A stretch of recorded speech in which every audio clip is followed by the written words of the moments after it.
ॐ ज्ञानतिमिरान्धस्य ज्ञानाञ्जनशलाकया चक्षुरुन्मिलितं येन तस्मै श्रीगुरवे नमः।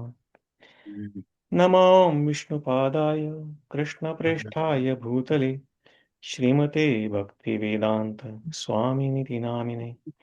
नमस्ते सरस्वते देवे गौरवाणी प्रचारिणे निर्विशेष शून्यवादी पाश्चात्य देशतारिणे। जय श्री कृष्ण चैतन्य प्रभु नित्यानंद श्री अद्वैत गदाधर शिवासादि गौर भक्तवृंद। हरे कृष्ण कृष्ण कृष्ण हरे हरे, हरे राम राम राम हरे हरे। श्री कृष्ण भगवान की जय, श्री रूपाद की जय, श्रीमद् भगवद गीता की जय। शेअर करतो माझा screen and go in the presentation mode.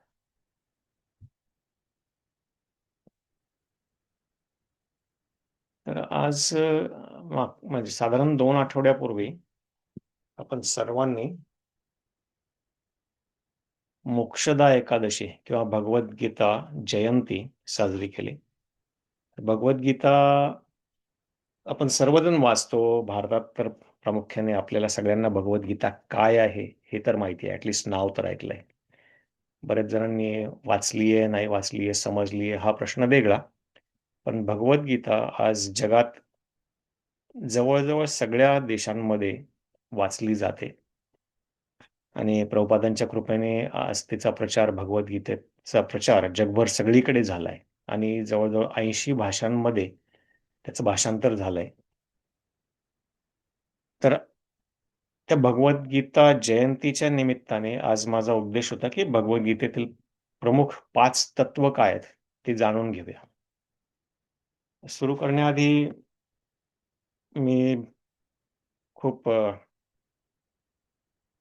म्हणजे इंडेटेड आहे परमपूज्य अभय चरणारविंद भक्ती वेदांत स्वामी शिल प्रभुपाद, जे इस्कॉन किंवा आंतरराष्ट्रीय कृष्ण भावनामृत संघाचे संस्थापक आचार्य आहेत, ज्यांच्यामुळे आज भगवद्गीता एवढ्या सोप्या भाषेत समजून जगभर लोक त्याचं अनुसरण करण्याचा प्रयत्न करत आहेत. तर हे सगळं त्यांना अर्पण करतोय.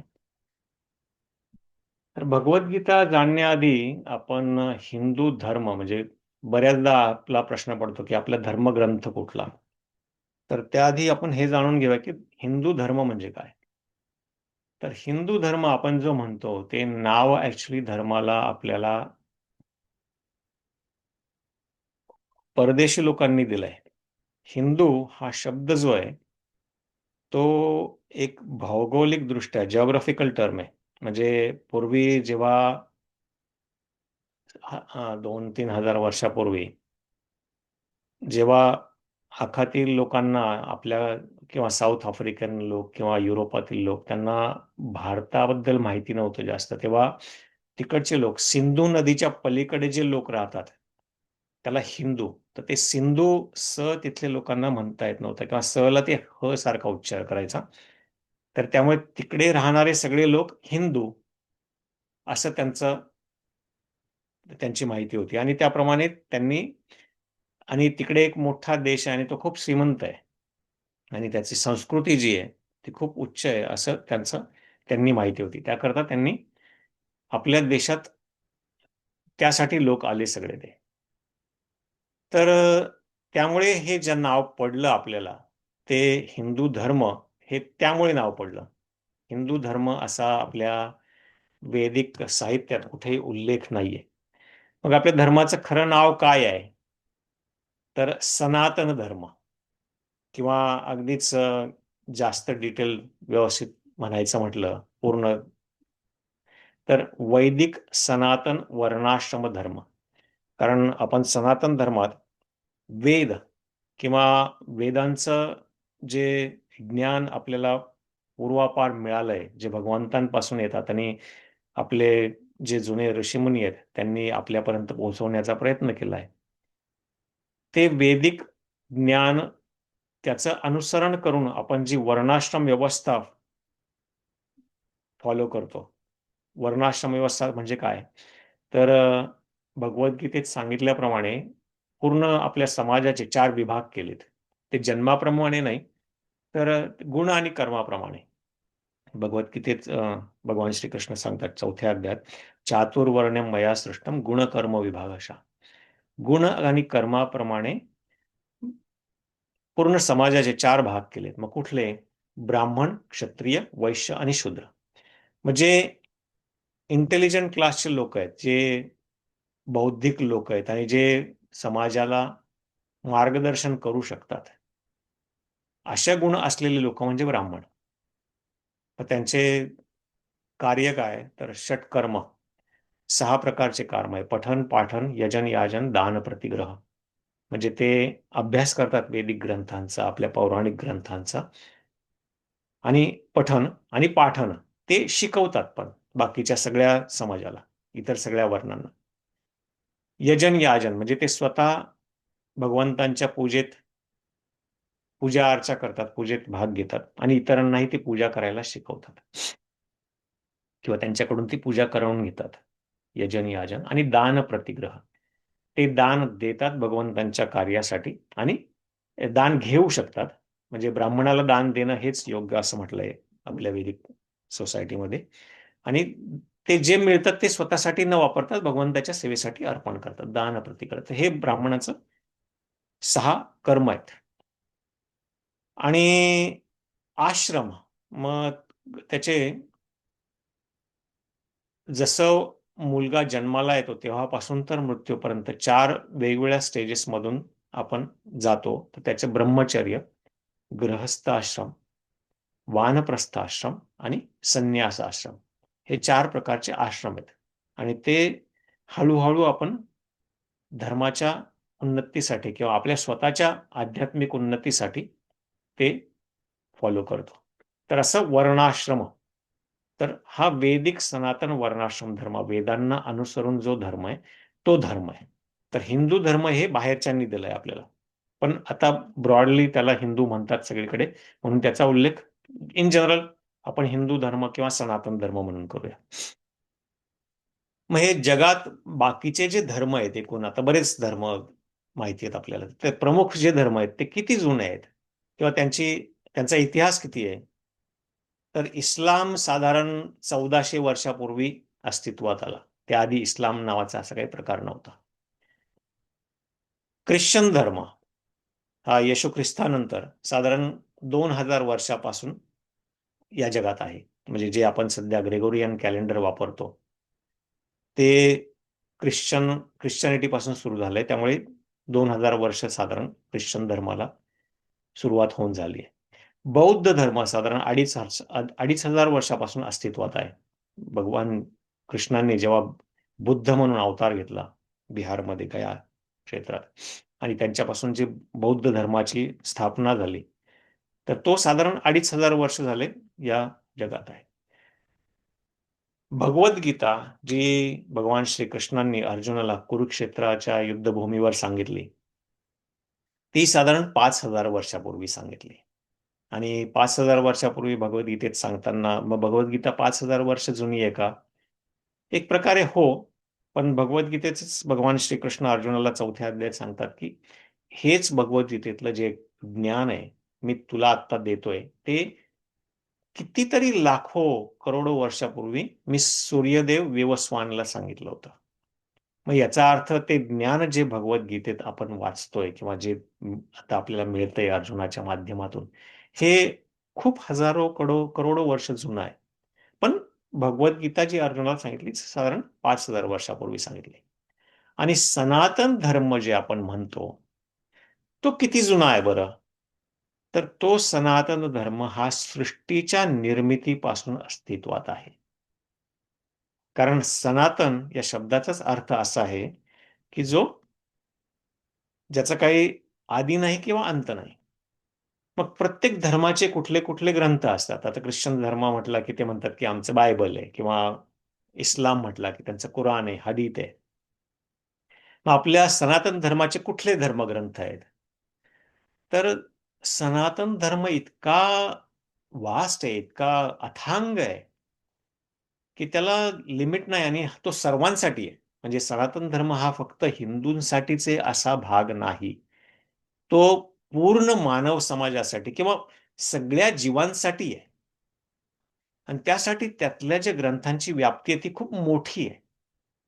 मग त्यात काय काय आहे तर भगवंतांपासून आलेले वेद आहेत. 4 वेद आपण जे म्हणतो तो सामवेद, यजुर्वेद, ऋग्वेद आणि अथर्ववेद. त्यानंतर 108 उपनिषद आहेत.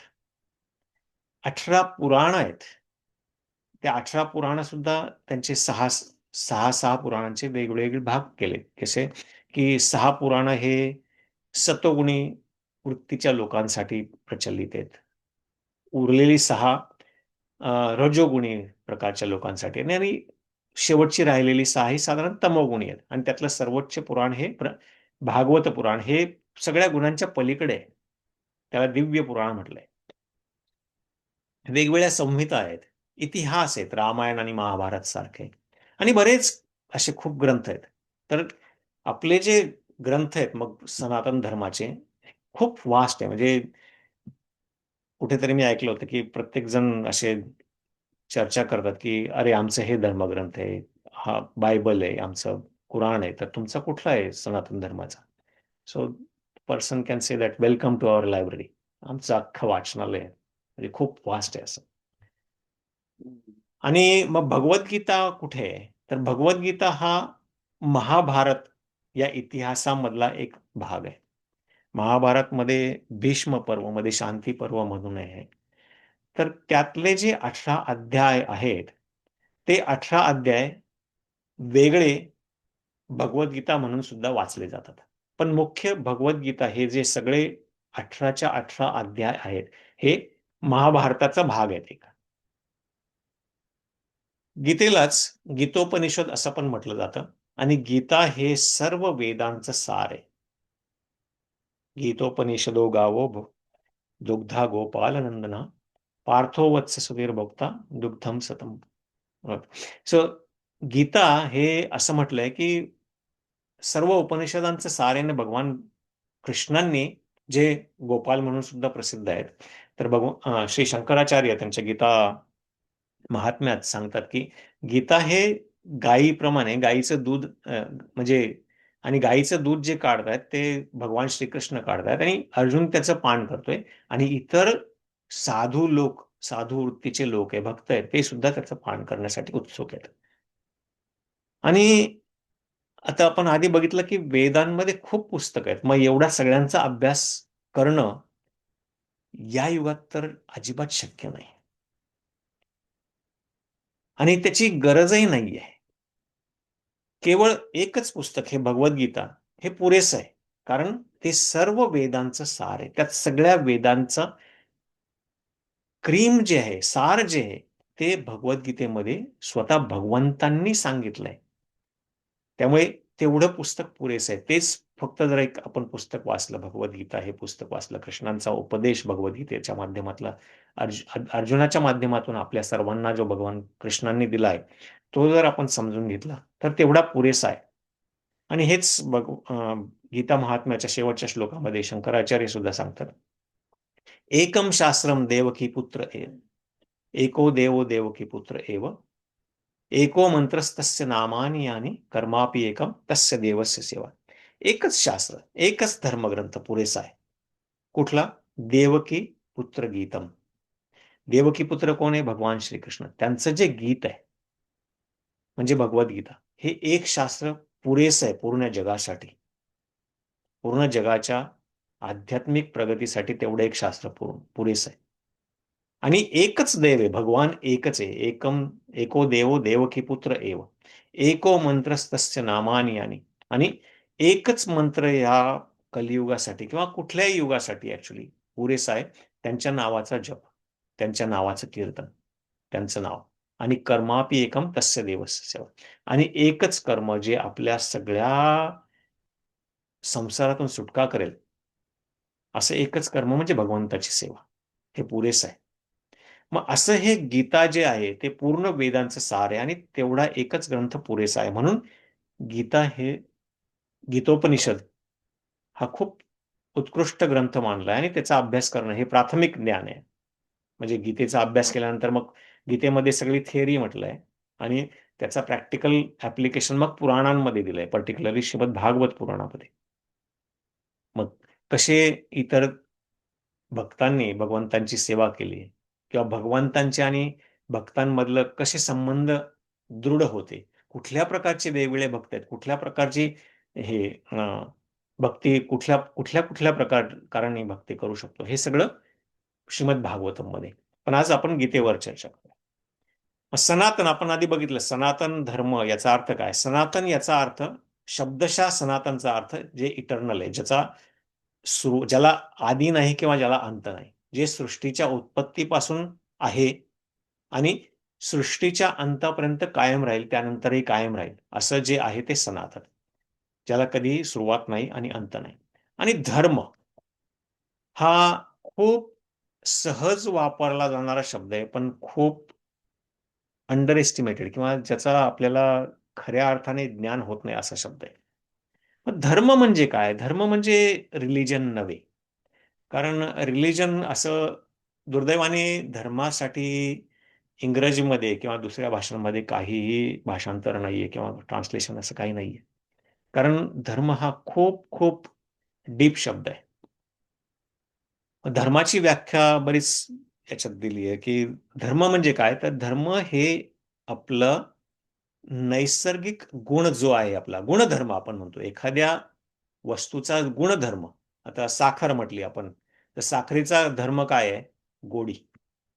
जर एखाद्याने मला काही असं पावडर किंवा साखरेसारखी दिसणारी वस्तू दिली आणि त्यांनी मला म्हटलं की हे साखर आहे, आणि मी जर ती त्याची चव बघितली आणि ती जर गोड नसेल, तर मी अगदी आत्मविश्वासाने म्हणू शकतो की ही साखर नाहीये, कारण त्यात साखरेचा धर्मच नाहीये.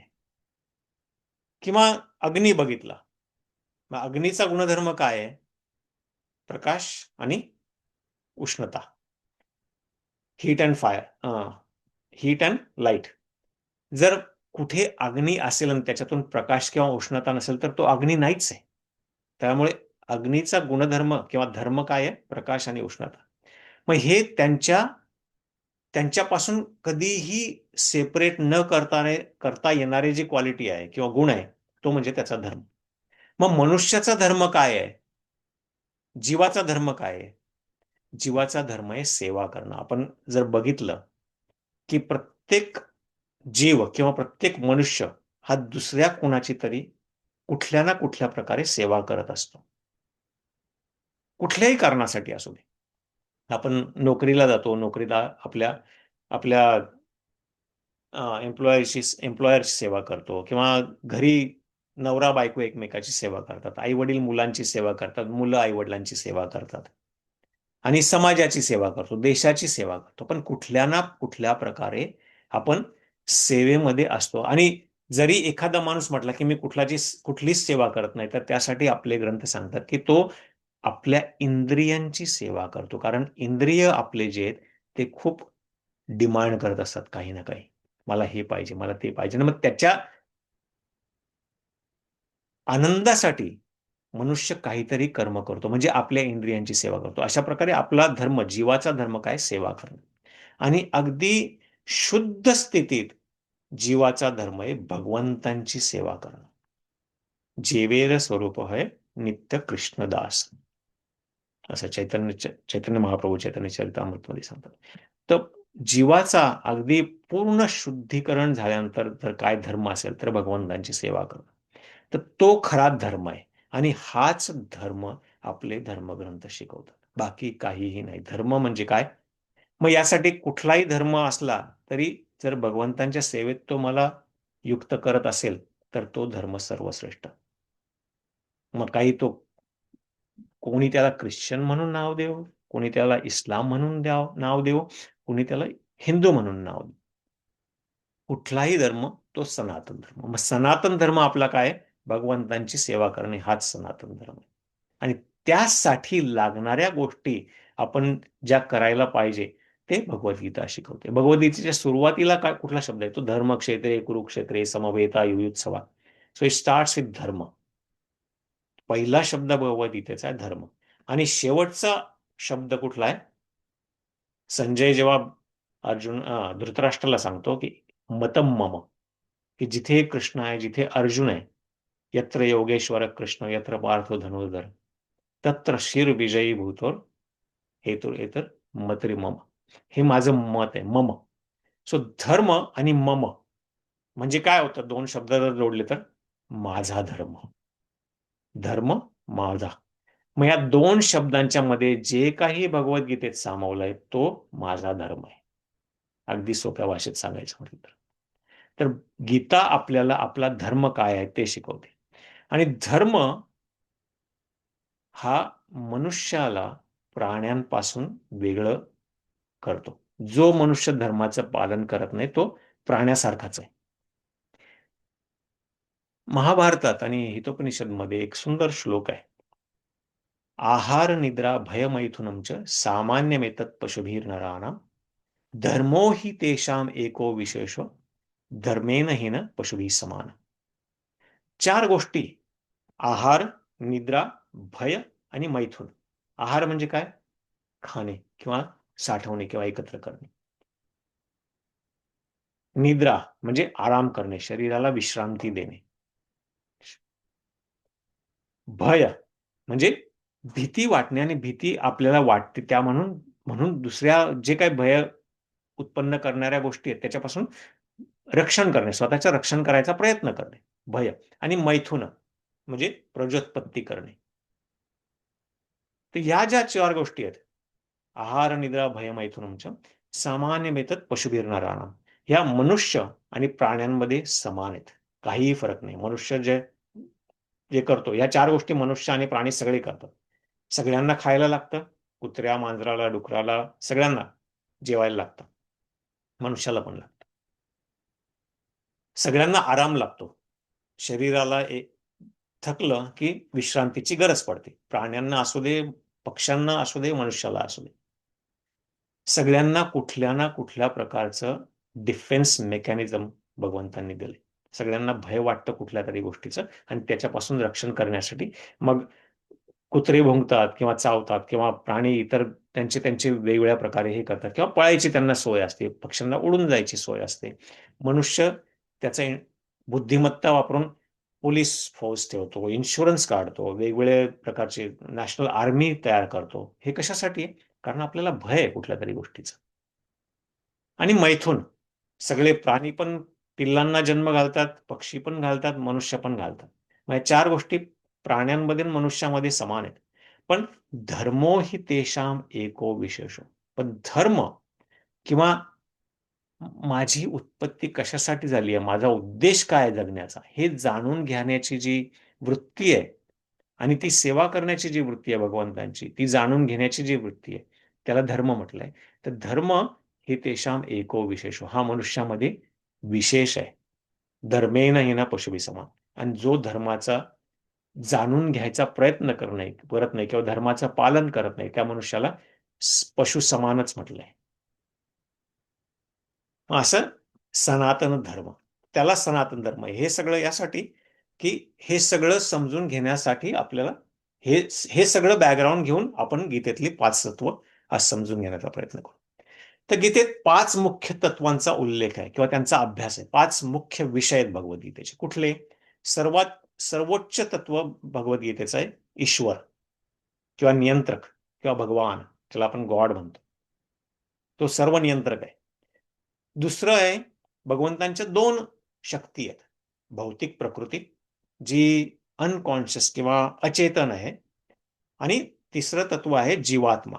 हे पण भगवंतांचीच शक्ती आहे, पण ती चेतन आहे, कॉन्शियस आहे. मग आपण कोण आहे? तर आपण जीवात्मा आहे, आणि भौतिक प्रकृतीचा आपण उपभोग घ्यायचा प्रयत्न करतोय. आणि 5वं तत्व त्यात आलंय भगवद्गीतेमध्ये, काल किंवा टाइम. मग काल वेगवेगळ्या प्रकारे, आणि काल ही सुद्धा भगवंताची शक्ती आहे. त्याच्या कालाच्या माध्यमातून भगवंत ह्या सगळ्या प्रकृतीचं नियमन करतात. आणि सर्वात शेवटचं तत्व आहे किंवा विषय आहे कर्म किंवा फ्रुटिव्ह वर्क. फ्रुटिव्ह वर्क म्हणजे काय? कर्म म्हणजे काय? मी जे काही कर्म करतो, जे काही ऍक्टिव्हिटी करतो, त्याचं मला काहीतरी फळ मिळेल.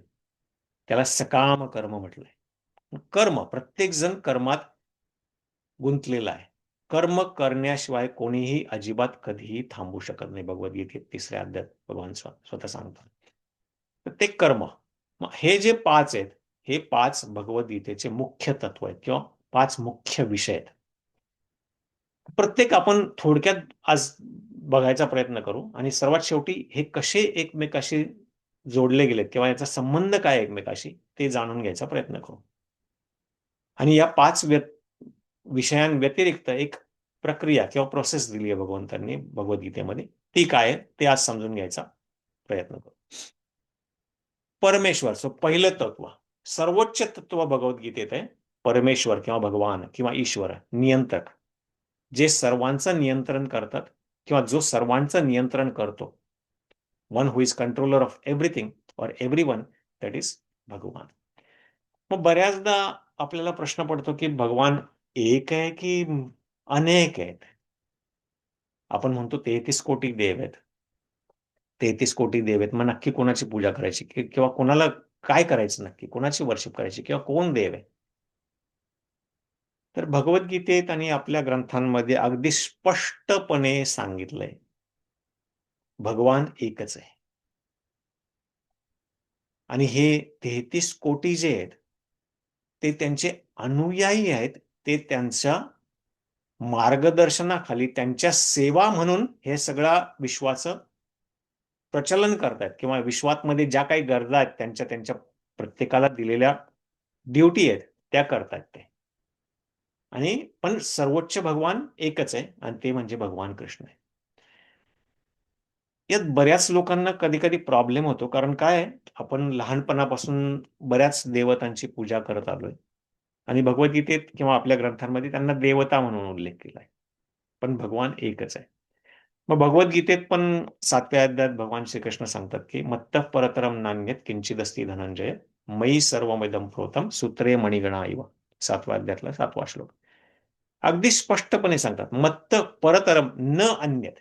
माझ्यापेक्षा अधिक असं काहीही या पूर्ण क्रिएशनमध्ये नाहीये.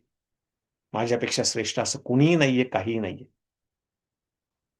मत्त परतरम न अन्यत् किंचित अस्ति धनंजय. अगदी कुणी माझ्या जवळही नाहीये. किंवा 10व्या अध्यायात 8वा श्लोक, अहम सर्वस्य प्रभो मत्तः सर्वं प्रवर्तते इति मत्वा भजन्ते माम बुधा भाव समन्विता. अहम सर्वस्य प्रभो, भगवान Krishna says, I am the source of everything. मी सगळ्या सगळ्या गोष्टींचा कर्ता आहे. माझ्यापासून सगळं निर्माण झालंय. मग ते सृष्टी, भौतिक सृष्टी असो किंवा जीवात्मे असो किंवा बाकी काही असो, हे सगळं माझ्यापासून निर्माण झालंय. अगदी देवता सुद्धा. 10व्या अध्यायातच 2रा श्लोक भगवान सांगतात, अहम आदिर्हि देवानाम महर्षीणाम च सर्वशः. हे देवता जे आहेत सगळे, त्यांचा आदी मी आहे, त्यांचा कर्ता मी आहे, त्यांना उत्पन्न मी केलंय. आणि सगळे जे ऋषी आहेत, वेगवेगळे ऋषी, महर्षी, देवर्षी, नारद वगैरे, त्यांचा पण कर्ता किंवा त्यांना उत्पन्न पण मीच केलंय.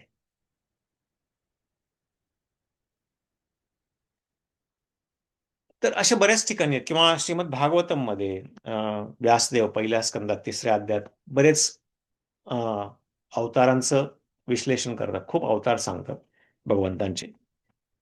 आणि त्या अवतारानंतर 2 श्लोक महत्वाचे आहेत तिथे. महत्वाचे म्हणजे सगळेच महत्वाचे आहेत. पण 2 श्लोकांमध्ये असा उल्लेख आहे, की भगवंतांच्या अवतारांना काही मर्यादा नाही, लिमिट नाहीये. ज्याप्रमाणे समुद्रात असंख्य लाटा असतात, त्या आपण मोजू शकत नाही कधीच आणि येत असतात सारख्या. जातात, येतात, जातात, येतात. त्याला काही अगणित लाटा असतात. आपण मोजू शकत नाही किती लाटा आहेत त्या. त्याचप्रमाणे भगवंतांचे अवतार हे अगणित आहेत आणि कायम येत असतात. आणि ते सांगून नंतर म्हणतात, की "एतेच अंश कला पुंसा कृष्णस्तु भगवान स्वयं. इंद्रारी व्याकुलम लोकम हृदयंती युगे युगे." मी आत्तापर्यंत जे काही अवतार सांगितलेत म्हणतात ह्या अध्यायात, एतेच अंश कला पुंसाम. ते एकतर भगवंताचे अंश आहेत. अंश म्हणजे डायरेक्ट इन्कार्नेशन किंवा इमिजिएट अवतार आणि कला म्हणजे ते अवतार सुद्धा एवढे शक्तिशाली असतात, की ते स्वतः अवतारित होऊ शकतात. मग त्यांचे जे अवतार आहेत ते कला, अंश आणि कला. एतेच अंश कला पुंसाम. मग मी जे सांगितलेत ते सगळे भगवंताचे अंश आहेत किंवा कला आहेत, अवतार आहेत किंवा उप अवतार असा शब्द म्हणूया आपण, आहेत. पण कृष्णस्तु भगवान स्वयं, पण कृष्ण हे सुप्रीम भगवान आहेत, हे सर्वश्रेष्ठ भगवान आहेत. श्रीमद भागवतम मध्ये हा श्लोक आहे. इंद्रारी व्याकुलम योगम हृदयंती युगे. आणि इंद्राला पद काय दिलंय, की जे भगवंतांचे भक्त आहेत किंवा देवता आहेत त्यांचं राज्य, इंद्र हे पद आहे, इंद्र हे व्यक्ती नाहीये. इंद्र हे पद आहे, जसं आपण पंतप्रधान म्हणतो, प्रेसिडेंट म्हणतो, तसं इंद्रपद वेगवेगळ्या लोकांना मिळत असतं. तर इंद्र जे चालवतो किंवा गव्हर्न करतो त्यांना, त्या लोकांना देवता किंवा सूर म्हटलंय. सूर म्हणजे जे भगवंतांची आज्ञेचं पालन करायचा प्रयत्न करतात थोड्याफार प्रमाणात. तर त्यांना जेव्हा काही त्रास होतो आणि असुर त्यांना त्रास देतात, तेव्हा भगवंत अवतार घेतात वेगवेगळ्या रूपांमध्ये. अवतार घेतात किंवा उपअवतार, मग वेगवेगळ्या रूपांमध्ये अवतार घेतात त्यांच्या रक्षणार्थ. तर असे मग देव किती आहेत, तर एकच भगवान आहे. आपल्या सनातन धर्माप्रमाणे भगवान एकच आहे. हे सगळे बाकीचे देवता आहेत, 33 कोटी देवता आहेत. वेगवेगळ्या व्याख्या भगवान या शब्दाच्या दिल्या आहेत. तर भगवान म्हणजे कोण? सर्वोच्च व्यक्ती. भगवान हे पुरुष आहे, अव्यक्त नाही, निराकार नाही. सर्वोच्च व्यक्ती किंवा सर्वोत्तम पुरुष आहे. ते सर्व गोष्टींचा सर्वोच्च स्रोत आहे, सोर्स आहे. सर्वोच्च प्रोप्रायटर आहे. He is the owner of everything. आपल्याला जे काही आपण म्हणतो, हे माझं घर आहे, हे माझी गाडी आहे, हा माझा बंगला आहे, हा माझा बँक बॅलन्स आहे, हे थोड्या दिवसापुरतं आपलं आहे. हे आपलं एक ट्रान्झिशन मध्ये फेज मधून जात असतो आपण, तेवढ्या वेळापुरतं ते आपलं. पण अल्टिमेट भगवान, ते सगळं भगवंताचं आहे. ते केव्हा, ते थोडा वेळ देऊ शकतात, तसंच काढूनही घेऊ शकतात. ईशोपनिषदचा पहिला जो श्लोक आहे तो खूप सुंदर आहे. त्यात दिलंय की खरे प्रोप्रायटर, खरा मालक कोण आहे पूर्ण क्रिएशनचा किंवा पूर्ण सृष्टीचा. ईशावास्यमिदं सर्वं यत्किंचा जगत्याम जगत तेन त्यक्तेन भुंजिता मागृधा कस्य स्युद्धनम. याचा अर्थ असा आहे की हे जे सगळं आपण बघतोय किंवा जे काही एक्झिस्टिंग आहे, जे काही इथे आहे, ईशावास्यम इदम सर्वम, हे सगळं भगवंतांचं आहे. एकच मालक आहे, सबका मालिक एक, भगवान श्रीकृष्ण. पण आपण जेव्हा येतो आणि ते वापरण्याचा, उपभोग घेण्याचा प्रयत्न करतो, तर प्रत्येकाचा कोटा ठरवलेला आहे. भगवंतांनी जन्माला प्रत्येक येणाऱ्या जीवाचा, त्याला काय मिळणार आहे आणि काय आहे, काय त्याला उपभोग घेता येऊ शकणार, याचा प्रत्येकाचा हे कोटा, भाग ठरलेला आहे. त्याच्यापेक्षा जो जास्त करण्याची इच्छा करतो, त्याला चोर म्हटलंय. तर मग तो त्यासाठी वेगवेगळे दुसरे उपाय करायचा प्रयत्न करतो. मग ते न करता हे जाणून घेऊन, की हे याचा खरा मालक भगवंत आहे आणि तोच खरा आहे आणि मला जो कोटा दिला आहे त्याच्यात मी आनंदी राहणं, हा त्या श्लोकाचा अर्थ आहे. आणि ते सर्वोच्च नियंत्रक आहे. He is the supreme controller. आपण सर्वजण थोड्याफार प्रमाणात ईश्वर भाव असतो आपल्या ह्याच्यात. ईश्वर थोड्याफार प्रमाणात आहे आपण, म्हणजे नवरा बायकोचं एकमेकावर थोड्याफार प्रमाणात थोडा नियंत्रण असतं, थोडा कंट्रोल असतो. शिक्षकाचा त्याच्या विद्यार्थ्यांवर थोडा कंट्रोल असतो किंवा नियंत्रण असतं. देशाचा जो कोणी सर्वोच्च नेता असेल, प्रेसिडेंट किंवा प्राईम मिनिस्टर जो कोणी असेल, त्याचं देशावर थोड्याफार प्रमाणात नियंत्रण असतं, पूर्ण नव्हे. पण सर्वोच्च नियंत्रक कोण आहे? भगवान, तो देव. मग हे जो सर्वोच्च सोर्स आहे, सर्वोच्च मालक आहे, प्रोप्रायटर आहे, सर्वोच्च भोक्ता आहे, सर्वोच्च नियंत्रक आहे, तो भगवान. तर ही भगवंतांची एक व्याख्या आहे. आणि दुसरी, विष्णू पुराणमध्ये पराशर मुनी, जे व्यासदेवांचे वडील आहेत, त्या पराशर मुनींनी एक सुंदर व्याख्या दिली आहे, की जे षडैश्वर्यांनी पूर्ण आहेत ते भगवान. मग 6 ऐश्वर्य कुठले? भगवान या शब्दाचाच अर्थ आहे भगवान. भग म्हणजे 6 प्रकारचे ऐश्वर्य असतात आणि 6 प्रकारच्या ऐश्वर्यांनी परिपूर्ण जे आहेत ते भगवान. मग 6 ऐश्वर्य कुठले? संपत्ती किंवा धन, शक्ती किंवा बल, कीर्ती किंवा यश, सौंदर्य, ज्ञान आणि वैराग्य. धन हे सगळं संपत्ती, आणि भगवान कृष्णांनी हे म्हणजे ज्यांना कळत नाही की हे सगळं धन किंवा जे काही आहे ते भगवंताचंच आहे, त्यांनी ऑपलंट लाईफ आपलं दाखवलंय भगवान कृष्णाने द्वारकेमध्ये. द्वारकेमध्ये त्यांना 16,108 बायका होत्या. प्रत्येक बायकोला एक त्यांचा स्वतंत्र महाल होता आणि नोकर चाकर होते.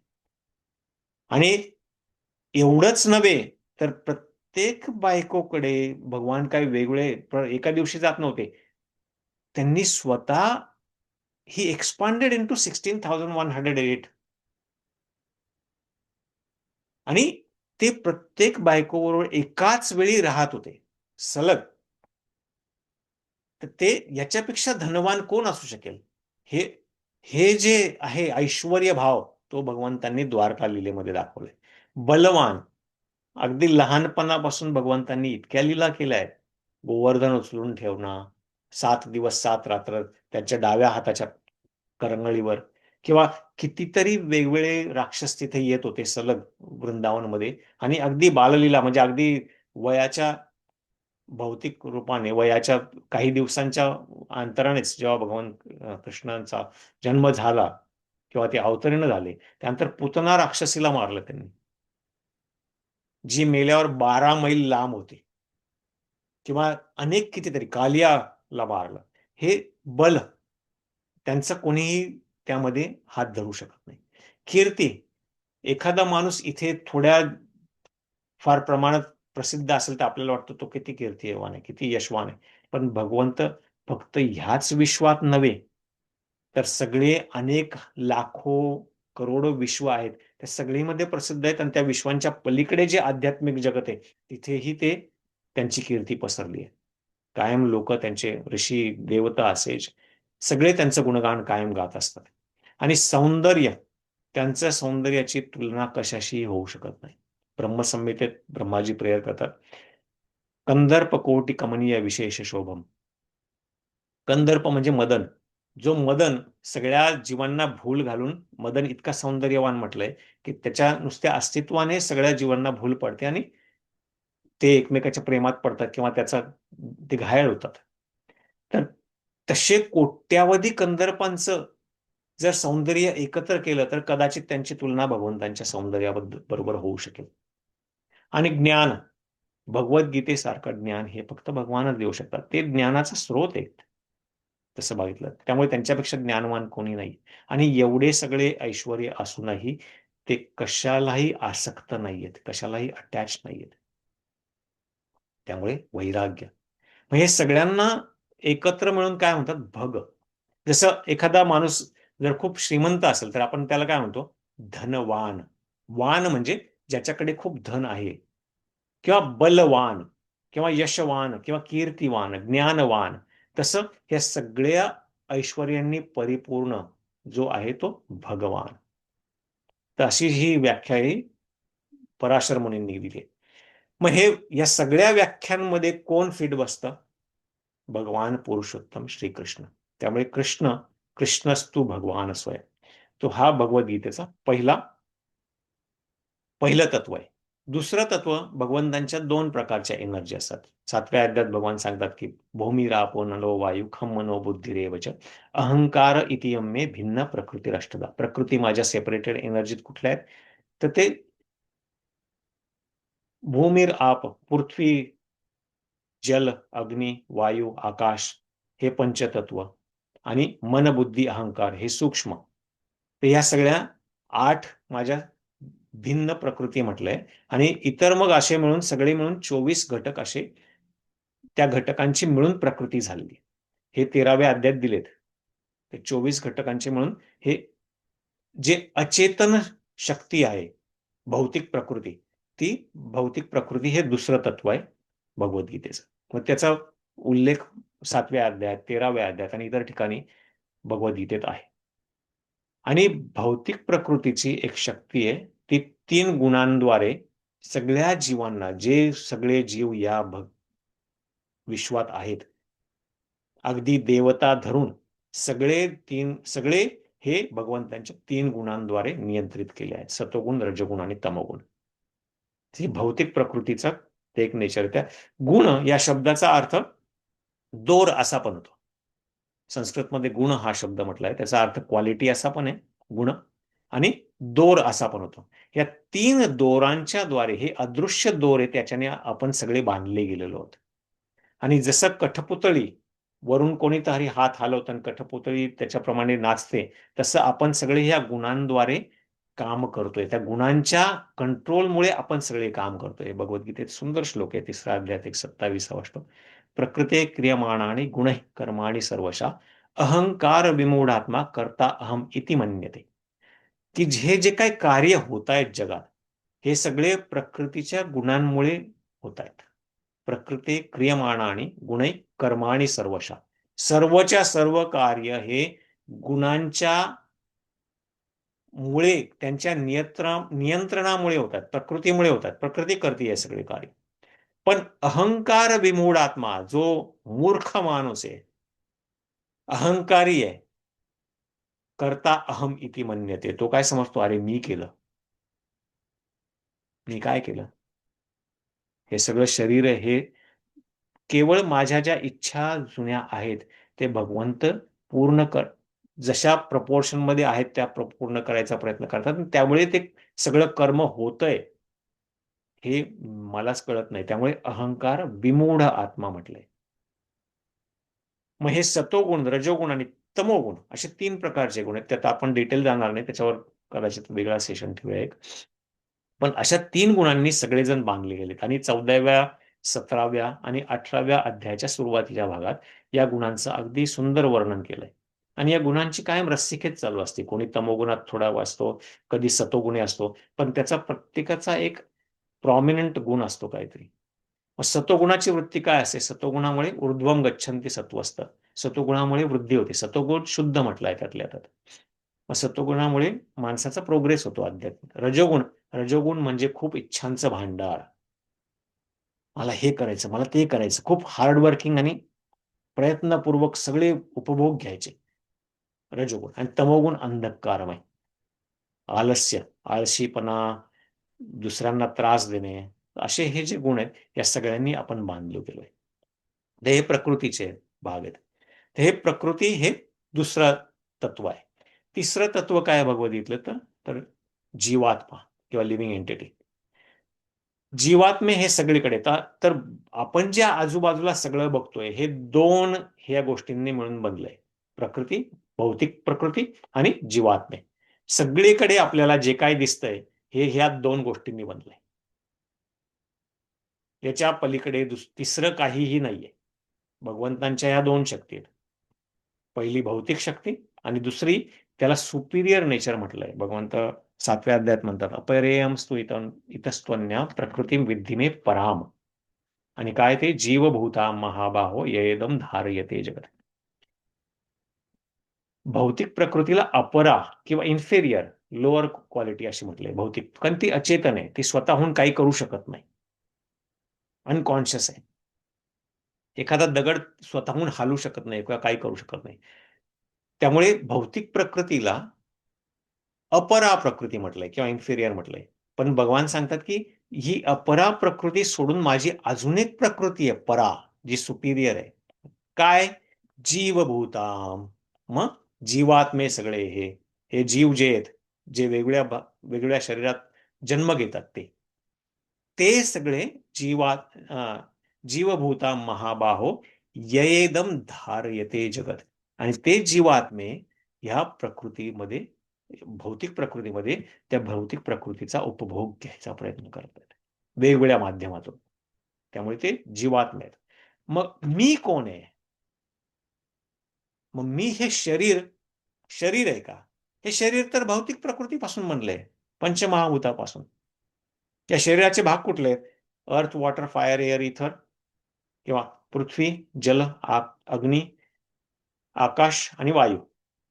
हे या सगळ्याचं शरीर बनलंय, आणि त्याच्यात अजून 3 सूक्ष्म शरीर आहेत. काय? मन, बुद्धी, अहंकार. त्याला पण प्रकृती म्हटलंय, भौतिक प्रकृती.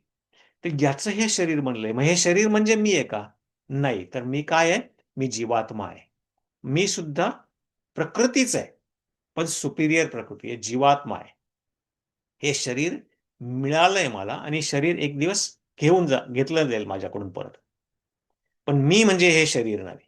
हे आणि हा पहिला धडा आहे ऍक्च्युली भगवद्गीतेतला. देहिनोस्मिन यथा देहे कौमारम यौवनम जरा तथा देहांतर प्राप्ती धीरस्तत्र न मुह्यते. जसा बालपणापासून युवा अवस्थेपर्यंत किंवा वृद्धापकाळापर्यंत जसा आत्मा या एका शरीरातून दुसऱ्या शरीरात जात असतो. आपलं शरीर कायम बदलत असतं. माझं शरीर मी जेव्हा 5 वर्षाचा होतो किंवा 20 वर्षाचा होतो आणि आत्ताचं शरीर पूर्ण वेगळं आहे. पण मी तोच आहे. मग जसं हे शरीर बदलतं तसंच जेव्हा मी हे शरीर सोडतो तेव्हा मी दुसरं शरीर धारण करतो. पण मी तोच राहतो. मग मी हे शरीर आहे का? नाही, मी हे शरीर नाहीये. हा पहिला धडा आहे.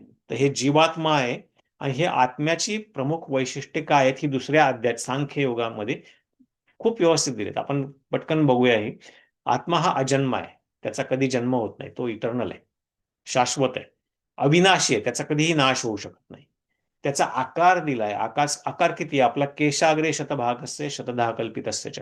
आपल्या केसाचं जर टोक बघितलं छोटंसं, त्याचे जर 10,000 भाग केले आपण तर त्यातला एक भाग जो असेल तेवढा आकार तेवढा सूक्ष्म आकार हा आत्म्याचा आहे. कायमस्वरूपी असतो आणि त्याचं स्वतंत्र अस्तित्व आहे. तो कशातही मर्ज होत नाही. आपण जेव्हा म्हणतो की काही लोक म्हणतात मी मोक्ष मिळाला की मग भगवंतांमध्ये विलीन होणार. नाही. विलीनता ही कशातच नाही. विलीन होणे म्हणजे सेवेत विलीन होणं. आपण मर्ज होत नाही. आपली आयडेंटिटी किंवा आपली ओळख आपण सुटत नाही. आत्म्यात कधीही बदल होत नाही, कारण तो कापला, जाळला, सुकवला किंवा ओला केला जाऊ शकत नाही. कुठल्याही शस्त्राने कापला जाऊ शकत नाही. आत्मा कुठे आहे? प्रत्येक शरीराच्या हृदयाच्या हृदयाच्या प्रदेशात स्थित आहे. आणि तो आपल्या शक्तीद्वारे पूर्ण शरीरात व्यापला गेलाय. आपल्या चेतन शक्ती. त्यामुळे हे जे माझे हात हालतायत किंवा मी बोलतोय किंवा मग हालतोय हे सगळं, हे फक्त माझं म्हणजे मी इथे अस्तित्वात आहे ह्या शरीरात म्हणून हे हालतंय. जेव्हा मी हे शरीर सोडून जाईल, या शरीराला कितीही काही केलं तरी ते हलणार नाही. त्यामुळे तो पूर्ण शरीरात त्याच्या शक्तीने किंवा चेतनेद्वारे व्यापला गेला आहे. सूक्ष्म असून सुद्धा. आणि कायमस्वरूपी देवाचा सेवक आहे. ते कधीच बदलत नाही. तो देवाची सेवा एकतर डायरेक्टली व्हॉलंटरीली करतो किंवा इनडायरेक्टली मायाच्या रूपाने म्हणजे मायेची सेवा करतो आणि ती इनडायरेक्टली देवाची सेवा करतो. आणि आत्मा हा कधीही देव बनवू शकत नाही. बरेच जण सांगतात की मी तुम्हाला देव बनवणे नरसे नारायण. तसा काही प्रकार भगवद्गीतेत सांगितला नाही. आपल्या कुठल्याही ग्रंथामध्ये सांगितला नाही. आणि मग भौतिक बरेच जीव दिलेत. 84 लक्ष योनी ज्या म्हणतो याचा पद्मपुराणामध्ये ह्या सगळ्या योनींचा नंबर दिलेत. किती किती प्रकारचे जीव आहेत वेगवेगळ्या योनीमध्ये. जलजा अनवलक्षानी स्थावरा लक्षमिंशती क्रमय रुद्र संख्याकम पक्षिणाम दशलक्षानी त्रिंशल लक्षानी पाशवा चतुर्लक्षानी मानवा. तर जलचर जे ते 9 लक्ष आहेत. झाडे वनस्पती स्थावर जे ते 20 लक्ष प्रकार आहेत त्याचे. कीटक किंवा रेप्टाइल्स साप वगैरे सगळे जे आहेत किंवा कृमी मच्छर बॅक्टेरिया वगैरे हे 11 लक्ष प्रकारचे आहेत. पक्षी 10 लक्ष प्रकारचे आहेत. प्राणी 30 लक्ष प्रकारचे आहेत आणि मनुष्य योनी 4 लक्ष प्रकारचे आहेत. मनुष्य योनीमध्ये देवता सुद्धा इन्क्लुडेड. देव, असुर, राक्षस, सिद्ध, गंधर्व, विद्याधर, चारण हे सगळे जे आहेत हे सगळे मिळून 4 लाख प्रकारचे त्यांच्या लेवल ऑफ कॉन्शियसनेस प्रमाणे योनी आहेत. मग मनुष्य म्हणजे हे सगळे जीव आहेत. आणि ही जी उत्क्रांती म्हटली आहे हे या जलचरापासून वरवर जात शेवटी आपण मनुष्य योनीला पोहोचतो. आणि मनुष्य योनी ही सर्वात दुर्लभ म्हटली आहे. कारण केवळ मनुष्य जन्मातच मनुष्य हा विचार करू शकतो की मी कोण आहे. माझा इथं इथे कशासाठी आलोय मी? आणि हे जे काही मी दुःख भोगतोय ते कशामुळे भोगतोय? तर हे फक्त मनुष्य योनीतच आणि यातून माझी मुक्ती होऊ शकते का? हे फक्त मनुष्य योनीतच होऊ शकतं. त्यामुळे मनुष्य योनी ही दुर्लभ म्हटली आहे. आणि चौथं तत्व काय तर काल, टाइम. भगवान त्यांच्या कालरूपी शक्तीने भौतिक निसर्गावर नियंत्रण ठेवतात आणि जीवात्म्यांवर पण नियंत्रण ठेवतात. तर काल ही भगवंतांची शक्ती आहे. भगवद्गीतेत वेगवेगळ्या ठिकाणी कालोस्मी लोकक्षयकृत प्रवृद्ध जेव्हा 11व्या अध्यायात अर्जुन विचारतो, हे भगवान तुम्हाला मी हे विराट रूप बघतोय, हे काय आहे? तुमचं इथे येण्याचं प्रयोजन काय आहे? तर भगवान सांगतात की मी काळ आहे आणि या सगळ्या युद्धभूमीवर जमलेल्या लोकांचा नाश करण्यासाठी मी आलोय. इतर काही ठिकाणी लिहिलंय की काल मी सगळं जे हरतो, सगळं काही काढून घेतो, तो काळ मीच आहे. मग काळ हा वेगवेगळ्या ग्रंथांमध्ये आपला काय सांगितलंय, सूक्ष्म काळ म्हणजे ॲटॉमिक टाइम म्हटलंय. तर आपल्या ग्रंथांप्रमाणे त्रसरेणू किंवा त्रुटी, वेदा, लव, निमेष, क्षण, काष्ठा, लघु, दंड, प्रहर, दिवस आणि रात्र अशा वेगवेगळे काळाचे मेजरमेंट दिलेत आणि त्याचं मॉडर्न टाइमच्या याच्याप्रमाणे हे दिलंय. तर एक त्रसरेणू म्हणजे किती? तर 8/40,500 एवढा सेकंद. अगदी सूक्ष्मातला सूक्ष्म जो मॉडर्न सायंटिस्ट कॅल्क्युलेट पण नाही करू शकत. तर हे सगळे कॅल्क्युलेशन आपल्या याच्यात सूक्ष्म आहेत. आणि पुढचा जे अगदी मोठा वैश्विक काळ. वैश्विक काळ म्हणजे काय? तर हे पूर्ण विश्वामध्ये काय जे घडतंय आणि किती काळानंतर काय काय होतंय ते सगळा काळ पण उल्लेख दिलाय. सहस्रयुगपर्यंतम अहर्यत ब्रह्मणो विदो. भगवान श्रीकृष्ण सांगतात भगवद्गीतेत की ब्रह्माचा जो जीव आहे किंवा विश्वाचं जे ब्रह्माचा एक दिवस आहे, तो सहस्र युग पर्यंत, तो एक आपला आपले जेव्हा 1000 युग जातात, पूर्ण होतात, तेव्हा ब्रह्माचा एक दिवस होतो आणि तेवढेच रात्र पण. मग हे युग म्हणजे कुठले? तर सत्ययुग, त्रेतायुग, द्वापरयुग आणि कलयुग असे 4 वेगवेगळे युग आहेत. त्यांचं आपल्या अर्थली सौर वर्षांप्रमाणे लेंथ दिली आहे. तर कलियुग आत्ता आपण जे आहे त्याची त्याचं किती वेळ असतं ते? 4,32,000 वर्ष आपल्या कॅल्क्युलेशन प्रमाणे. त्याच्यात डबल द्वापार युग 8,64,000. त्याच्यात 3 पट त्रेतायुग. त्रेता 3 टाइम्स. तर ते किती? 12,96,000 वर्ष. आणि सत्ययुग त्याच्या 4 पट. आणि असे सगळे मिळून जे त्याला दिव्य युग किंवा महायुग म्हणतात. हे 4 युग मिळून एक दिव्य युग किंवा महायुग. आणि असे 1000 जेव्हा होतात तेव्हा एक दिवस ब्रह्माचा होतो. आणि ब्रह्माचं जीवन किंवा विश्वाचं आयुष्य किती आहे? असे 100 वर्ष ब्रह्माचे. ते साधारण 311 प्लस काहीतरी ट्रिलियन एवढं. तर हे जे काळ आहे, हा भगवद्गीतेचं चौथं तत्व आहे. त्याच्यात वेगवेगळ्या रूपात भगवंतांनी सांगितलंय.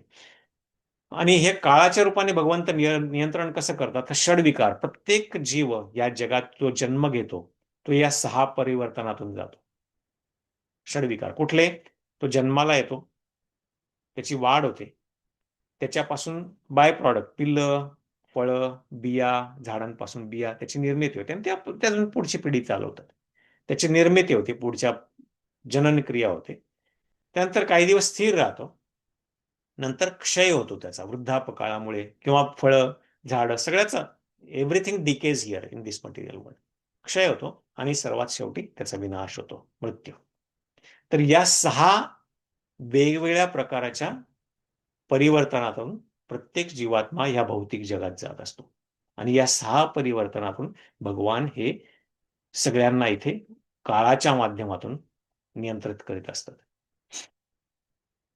आणि 5वं आणि शेवटचं तत्व काय आहे भगवद्गीतेतलं? तर कर्म.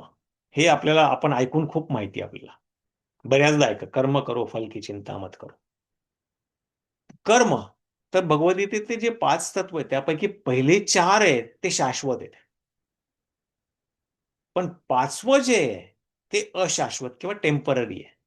कर्माचा नाश होऊ शकतो. बाकी 4 बाकी 4 प्रकृती जरी म्हणजे टेम्पररीली येत असली, अव्यक्त आणि व्यक्त होत असले तरी पण ते शाश्वत आहे. काळ पण शाश्वत आहे. भगवान स्वतः शाश्वत आहे आणि जीवात्मा शाश्वत आहे. त्याचा अंत नाही, आदी नाही. पण हे कर्माचा अंत होऊ शकतो. कुठल्या प्रकारे? भगवंतांची सेवा केल्याने. भगवान म्हणतात सर्व धर्मान् परित्यज्य माम एकम शरणं व्रज अहम त्वाम सर्व पापेभ्यो मोक्षयिष्यामि मा शुच. मग भगवद्गीतेत कर्माचे 4 प्रकार दिलेत. कर्म जे आपण सगळे नियम आपल्या ग्रंथांमध्ये दिलेत ते पालन करून जे कर्म करतो आणि त्याचे जे फळ मिळेल त्याचा उपभोग घेतो त्याला कर्म म्हटलंय किंवा सकाम कर्म म्हटलंय. विकर्म, विकर्म म्हणजे विपरीत कर्म. विपरीत कर्म म्हणजे कुठलेही रूल्स अँड रेग्युलेशन्स, कुठलेही नियम सगळे धाब्यावर बसवायचे, मला जे पाहिजे ते मी करणार. मग त्यासाठी काही वाईट करायला लागलं तरी चालेल मी. मग जे वाईट कर्म करतो, जसं चोरी करू नये सांगितलंय, चोरी करणे, तर त्याला ते जे विरुद्ध किंवा विपरीत कर्म आहे त्याला विकर्म म्हटलंय.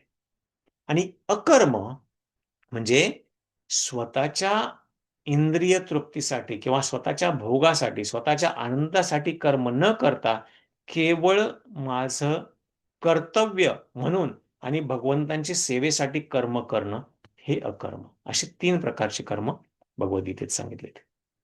पण हे कर्म इतके गहन आहेत की भगवान 4थ्या अध्यायात सांगतात, अकर्मणश्च बोधव्यम विकर्मणश्च बोधव्यम गहना कर्मणोगती.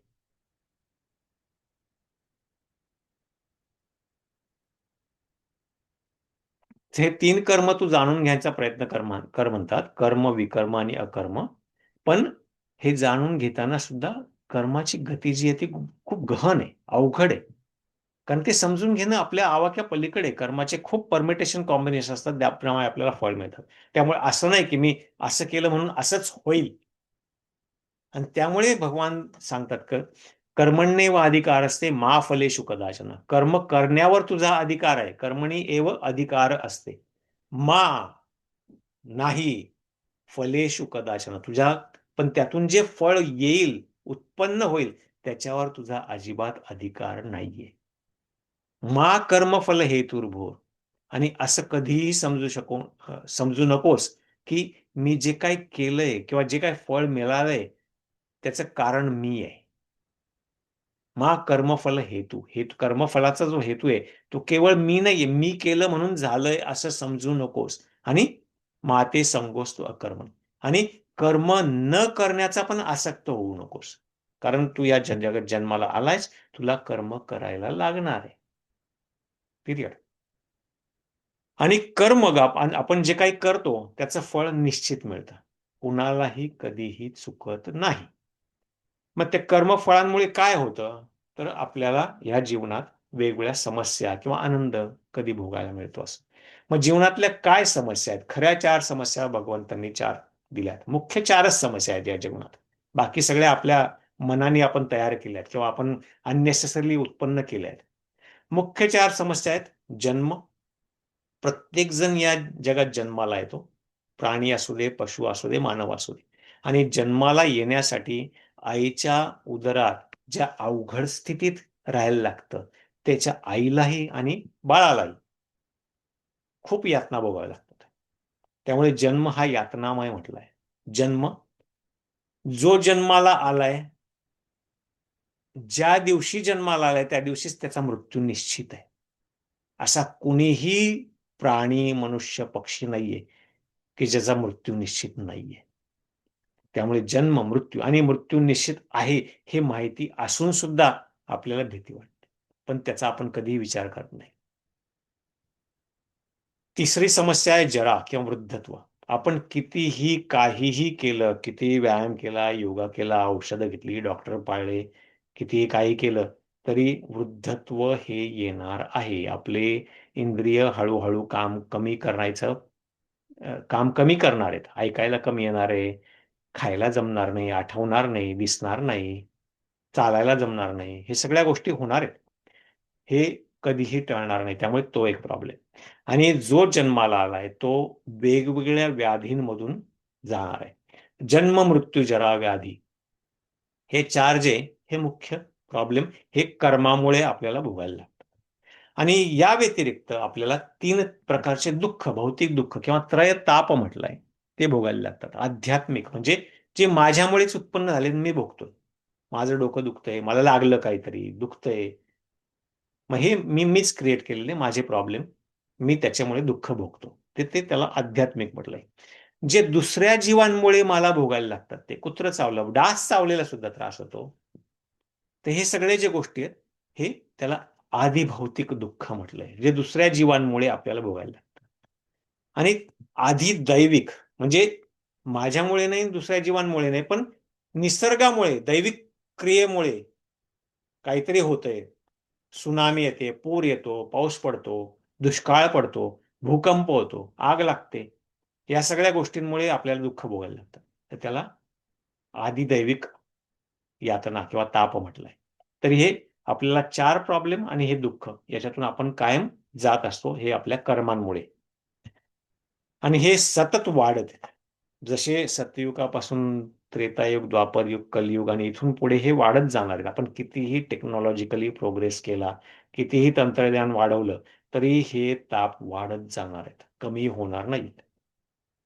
तर हे अशा प्रकारचे गीतेतले 5 तत्व आहेत. कुठले?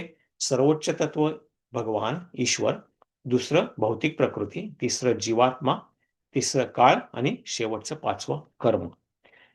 तर हे सगळे 5 तत्वांव्यतिरिक्त भगवद्गीतेमध्ये एक प्रक्रिया दिली, काहीतरी करायला दिलंय. काय? त्याला योग म्हटलंय. मग ते योगाचा अर्थ नक्की काय आहे? तर योग हा ऍक्च्युली खूप मोठा व्यवसाय झालाय जागतिक. अगदी इट्स अ बिलियन और if not trillion, $1 billion industry. आणि योग म्हटलं की आपल्या समोर असे वेगवेगळे हात-पाय हे करून वेगवेगळे आसनं करणं असा आपण प्रकार समजतो. पण योग याचा धातू शब्द, रूट शब्द आहे युज्य. युज्य म्हणजे जोडणे. योग आणि वियोग. योग म्हणजे जोडणे आणि वियोग म्हणजे दूर करणे. तर योगाचा अर्थ आहे भगवंतांशी आपलं पुनर्मिलन. त्यासाठी जी करण्याची क्रिया आहे त्याला योग म्हटलंय. मग योगाचे वेगवेगळे प्रकार भगवद्गीतेत कुठले दिलेत? कर्मयोग, अष्टांग योग, ज्ञान योग, ध्यान योग आणि भक्ती योग. हे सगळे भगवद्गीतेत दिलेत. कर्मयोग म्हणजे भगवंतांची सेवा कर्माच्या रूपाने करणे, कर्मयोग किंवा निष्काम कर्मयोग म्हटलंय. अष्टांग योग, अष्टांग योग म्हणजे त्याचा एक भाग हे आसन, हा त्याचा एक भाग आहे. यम, नियम, आसन, प्राणायाम, प्रत्याहार, धारणा, ध्यान, समाधी, हे अष्ट अंग. हे 8 अंग जे यम आणि नियम म्हणजे जे करायला पाहिजे ते आणि काय नाही करायला पाहिजे हे जाणून घेणं आणि ते त्याप्रमाणे वागणं, इथून सुरुवात होती अष्टांग योगाची. आणि मग आसन. आणि योग त्याचा पर्पज पण काय आहे? योग इंद्रिय संयम. अष्टांग योगाचा उद्देश हा आहे की माझ्या इंद्रियांचा आणि मनाचं संयमन झालं पाहिजे. कारण ते संयमित जेव्हा मन आणि इंद्रिय असेल ते भगवंतांच्या सेवेमध्ये मी लावू शकतो. ज्ञान योग, ज्ञान म्हणजे वेगवेगळं हे जे ज्ञान मला भगवंतांच्या मार्फत मिळतंय ते. ध्यान योग, ध्यान म्हणजे लोक म्हणतात की कशाचाच विचार न करायचा. नाही, 6व्या अध्यायात अगदी स्पष्टपणे भगवान सांगतात. ध्यान कशावर करायचं? आपल्या हृदयात परमात्मा स्थित जो आहे, चतुर्भुज, शंख चक्र गदाधारी, त्याच्यावर ध्यान करायचं. ते ध्यान, ध्यानावस्थित तद्गतेन मनसा पश्यन्ति यम योगिनो. आणि भक्ती योग. मग या सर्वांमध्ये सर्वश्रेष्ठ आपण सुरुवातीला बघितलं की धर्म, की सर्वोच्च धर्म काय आहे? मग सर्वोच्च धर्म हा आहे आपला किंवा मनुष्याचा किंवा जीवात्म्याचा त्या परमपुरुष भगवान श्रीकृष्णांची प्रेममय भक्तिमय सेवा करणं, भक्ती करणं. आणि तो करण्यासाठी लागणारा जो योग आहे भक्ती योग. भक्ती योग इज ऑल इन्क्लुसिव्ह. भक्ती योगामध्ये सर्व काही समाविष्ट आहे. मग त्यात कर्मयोग आहे, अष्टांग योग आहे, ज्ञान योग आहे, ध्यान योग आहे, सर्व काही समाविष्ट आहे. मग तो भक्ती योग जो आहे तो सर्वश्रेष्ठ आहे. 6व्या अध्यायात जेव्हा ध्यान योगाचे पूर्ण विवरण करतात भगवान, तेव्हा सर्वात शेवटी ते सांगतात की योगिनामपि सर्वेषां मद्गतेनंतर आत्मनाम श्रद्धावान भजते यो माम समे युक्ततम मता. सगळ्या योगींमध्ये, योगिनामपि सर्वेषां, सगळ्या प्रकारचे जे योगी आहेत, योगिनामपि सर्वेषां मद्गतेनंतर आत्मना श्रद्धावान भजते. माझ्या आज्ञेचं पालन करून जो श्रद्धापूर्वक माझी भक्ती करतो, समे युक्ततम मता, तो सर्वश्रेष्ठ युक्त योगी आहे. तो सर्वश्रेष्ठ योगी आहे.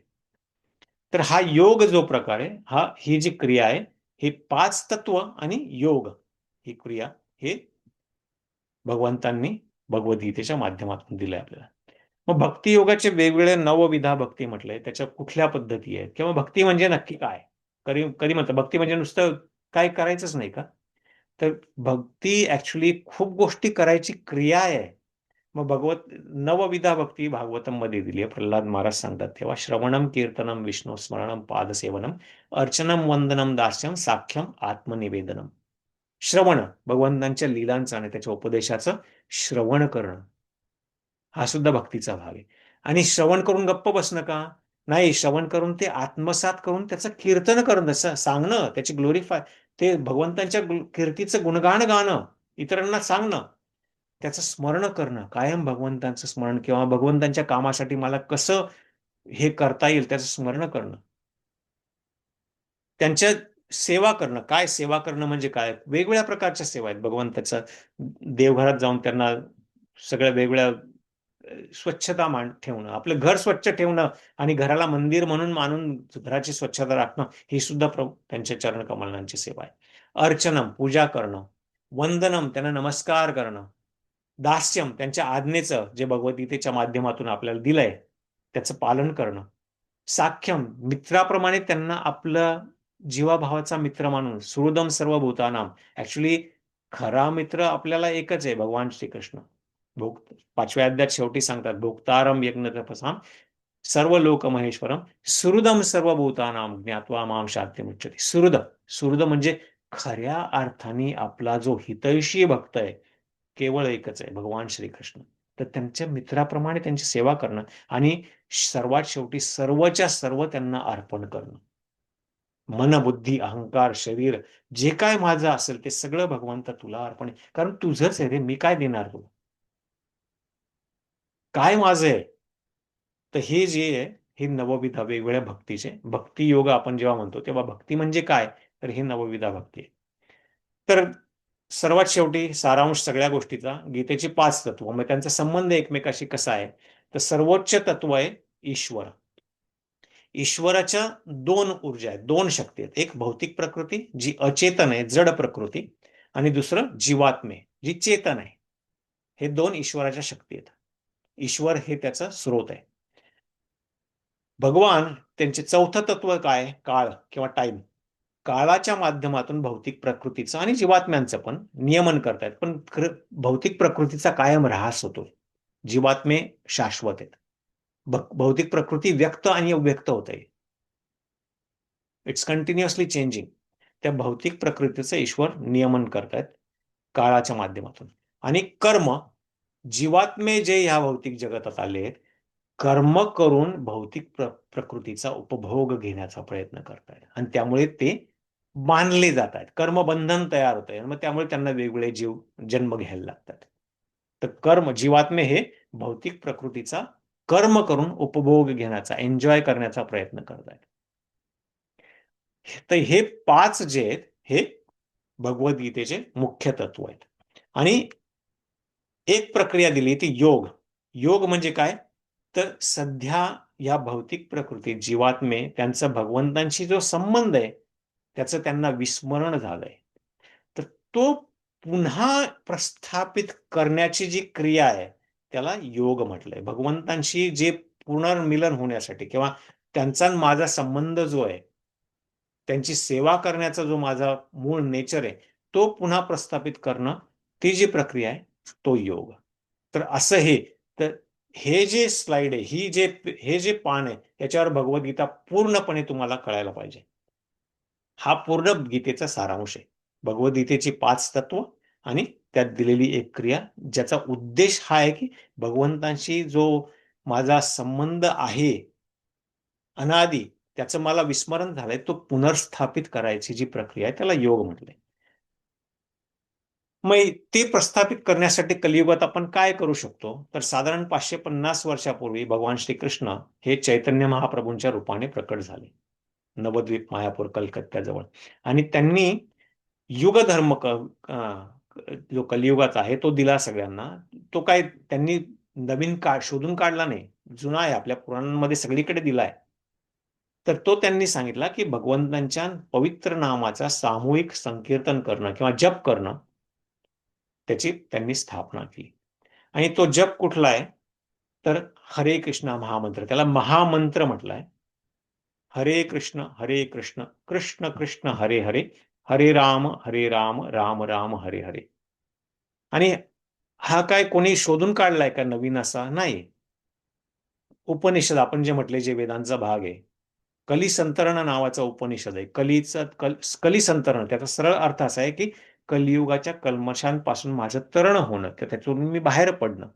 कशाने होऊ शकेल? तर त्याच्यात हे 8 श्लोक आहेत टोटल. त्यातले हे 2 श्लोक असे आहेत की हरे कृष्ण कृष्ण कृष्ण हरे हरे, हरे राम राम हरे हरे, इति षोडशकम नामनम कली कल्मषनाशनम नातः परतरोपाय सर्व वेदेषु दृश्यते. ब्रह्माजी आणि नारदजींमधला संवाद आहे. नारदजी विचारतात की हे कलियुगामध्ये लोक इतके अज्ञानी आहेत आणि या सृष्टीच्या याच्यात इतके हे झालेत की म्हणजे बांधले गेलेत ते. त्यांना वाटतं हेच इथे मौज मजा करणं, याचा उपभोग घेणं हेच सगळ्यात जीवनाचा उद्देश आहे. तर त्याच्यातून मुक्तता कशी होईल त्यांची? तर ब्रह्माजी सांगतात की हा जो मंत्र आहे, हरे कृष्ण कृष्ण कृष्ण हरे हरे, हरे राम राम हरे हरे, इति षोडशकम नाम, हे 16 नावांचा जो मंत्र आहे, कली कल्मष नाशन, कलीचे सगळे जे दुष्परिणाम आहेत, कल्मश आहेत, त्याचा सगळ्यांचा नाश करणार आहे. नातः परतरोपाय सर्व वेदेषु दृश्यते. आणि आपण जर सगळ्या वेदांचा अभ्यास जरी केला, त्याचा चांगला उपाय याच्यापेक्षा शोधून काढायचा प्रयत्न केला, याच्यापेक्षा चांगला उपाय दुसरा कुठलाही नाही. आणि असे बरेचसे आहेत. हरेर नामैव केवलम कलौ नास्त्येव नास्त्येव नास्त्येव गतिरन्यथा. तर हा जो महामंत्र आहे, भगवान श्री चैतन्य महाप्रभूंनी आपल्याला दिलाय, त्याचा पुनर्स्थापना केली आहे आणि हा कलीच्या सगळ्या कल्मशांपासून आपलं पुनर् हे करणार आहे, म्हणजे मुक्तता करणार आहे. तर हा जो आहे, हा पूर्ण भगवद्गीतेचा ओव्हरऑल सारांश आहे आणि मुख्य उद्देश आहे. तर आज आपण भगवद्गीतेतले 5 तत्व, एक क्रिया आणि कलियुगासाठी युगधर्म काय आहे, यज्ञानाम जपयज्ञोस्मी स्थावराम हिमालय. यज्ञ, सगळ्या प्रकारच्या यज्ञांमध्ये कुठला सर्वोच्च यज्ञ आहे, भगवान श्रीकृष्ण सांगतात. इवन भगवद्गीतेत 10व्या अध्यायात जप यज्ञ, भगवंतांच्या नावाचा जप करणं हा सर्वोच्च यज्ञ आहे. तर थांबूया. Thank you very much. हरे कृष्ण.